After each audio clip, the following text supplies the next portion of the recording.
Hi hello friends, welcome back to my channel Shaik BS Munni. అందరూ ఎలా ఉన్నారండి? అందరూ బాగుండాలని కోరుకుంటూ ఈరోజు బగారా రైస్ ఎలా తయారు చేసుకోవాలో చూసేద్దాం. ముందుగా నేను వచ్చేసి 1/2 kg బియ్యం అండి కడిగి పెట్టేసుకున్నాను. 1/2 అవర్ వరకు నానబెట్టుకోవాలి. ఇప్పుడు వచ్చేసి మనం 3 ఉల్లిపాయలు తీసుకుని సన్నగా తరిగి పెట్టేసుకోవాలండి. నేను ఉల్లిపాయలన్నీ సన్నగా కట్ చేసేసానండి. ఇప్పుడు వచ్చేసి మనం పచ్చిమిర్చి కట్ చేసుకుందాం. నేను వచ్చేసి ఇక్కడ 3 పచ్చిమిర్చి తీసుకున్నానండి. 1లో 2గా కట్ చేసి పెట్టుకోవాలి.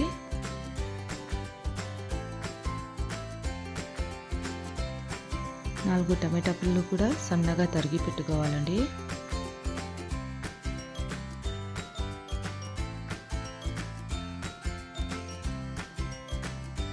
ఉల్లిపాయలు, పచ్చిమిర్చి, టమాటా పళ్ళు అన్నీ కట్ చేసి పెట్టేసుకున్నాం కదండి.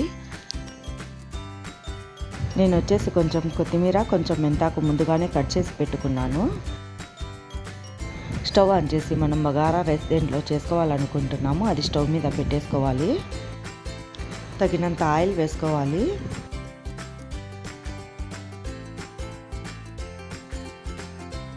ఆయిల్ హీట్ అయ్యాక అందులో బిర్యానీ ఆకు, చెక్క, లవంగా వేసి ఉల్లిపాయలు సన్నగా తరిగి పెట్టుకున్నాం కదండి, ఆ ఉల్లిపాయలు వేసుకోవాలి. ఉల్లిపాయలు వేసుకున్నాక దగ్గరుండి కలుపుకుంటూ ఎర్రగా అయ్యేంత వరకు ఉల్లిపాయలను వేయించుకోవాలి. కలుపుకుంటూ ఉల్లిపాయలని ఎర్రగా అయ్యేంత వరకు ఫ్రై చేసుకోవాలండి. చూడండి, మన ఉల్లిపాయలు కాస్త ఎర్రగైనాయి, ఇంకాస్త ఎర్రగా వేయించుకోవాలండి. మన ఉల్లిపాయలు ఫ్రై అయ్యాయండి. ఈ రంగు వస్తే చాలు. ఇప్పుడు వచ్చేసి మనం అందులో పచ్చిమిర్చి కట్ చేసి పెట్టుకున్నాం కదా, ఆ పచ్చిమిర్చి వేసి వేయించుకోవాలి. ఇప్పుడు వచ్చేసి అందులో మనం కట్ చేసి పెట్టుకున్న కొత్తిమీర, మెంతాకు వేసి వేయించుకోవాలి. ఉల్లిపాయలు, పచ్చిమిర్చి, కొత్తిమీర, మెంతాకు అన్నీ వేసి వేయించుకున్నాక అందులో వచ్చేసి 2 టేబుల్ స్పూన్లు అల్లం వెల్లుల్లి మసాలా, 1/2 టేబుల్ స్పూన్ గరం మసాలా వేసి పచ్చివాసన అంతా పోయే వరకు బాగా వేయించుకోవాలి. మసాలా పచ్చివాసన అంతా పోయే వరకు వేయించుకున్న ఇక అందులో వచ్చేసి టమాటా పండ్లు వేసుకోవాలి.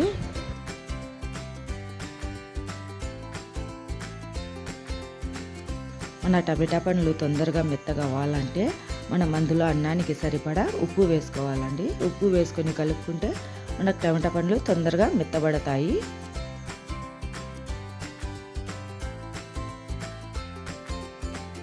మన టమాటా పండ్లన్నీ బాగా మెత్తగా ఉడికిపోయాయండి. ఇప్పుడు వచ్చేసి అందులో అన్నానికి సరిపడా నీళ్ళు వేసుకోవాలి. నేను వచ్చేసి 1 కప్పు బియ్యానికి 2 కప్పులు నీళ్లు వేసుకున్నాను. మీరు మీ బియ్యానికి సరిపడా ఎసరు వేసుకోండి. మనం అన్నానికి తగినంత నీళ్ళు వేసుకున్నామండి. ఇప్పుడు వచ్చేసి మూత పెట్టేసి ఎసరు వచ్చేంత వరకు ఉడికించుకోవాలి. మనం చేసుకునే బగారా రైస్ ఎర్రగా రావాలంటే మనం ఆనియన్స్, ఉల్లిపాయలు వేయించుకునే దాన్ని బట్టి ఉంటుందండి. ఉల్లిపాయలు బాగా ఎర్రగా వేయించుకుంటే మనకు బగారా రైస్ బాగా ఎర్రగా వస్తుంది. ఇక్కడ ఎసరు వచ్చేసింది. ఇంకా మనం ముందుగా నానబెట్టుకున్న బియ్యం వేసుకోవాలి.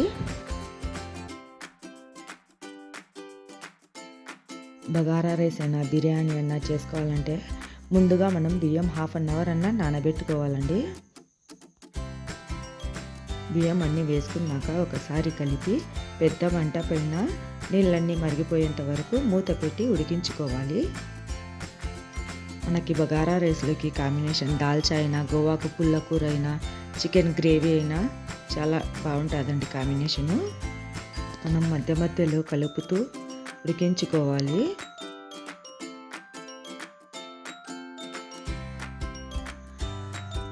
ఈ విధంగా ఉడికిన తర్వాత మనం ఒకసారి కలిపేసి చిన్న మంట పైన మూత పెట్టేసి 5 నిమిషాల వరకు ఉడికించుకోవాలండి.